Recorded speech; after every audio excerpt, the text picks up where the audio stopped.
Well, nearly 1 year since Hurricane Harvey hit the coastal bend, Texas Republican Senator Ted Cruz makes his way back, allowing him to see the city's recovery process. Marissa Cummings has more on the senator's trip in tonight's top story. Senator Cruz saw Rockport when the buildings were torn and twisted and mobile homes were flipped over. This time around, his visit was a lot more promising. One of the many stops Cruz made was at the construction site of a boat barn. I saw it just days after the hurricane, where you had boats thrown down. I mean, absolute devastation. And now he's able to see how the facility is being rebuilt. Cruz says that his objective is to see how all of the Gulf Coast is recovering and make sure that information gets back to Congress.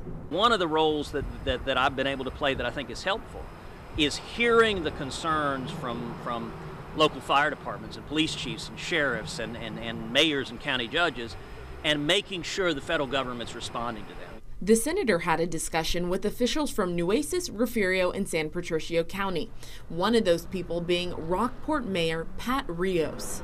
It was a good gathering of folks that were able to express needs and wants to the senator and his team. The mayor says recovery's taking longer than expected, but he is hopeful. It's going to be a long process. We're probably looking at 3 to 5 years for a total rebuild, but when we're back, we'll be better than we were before.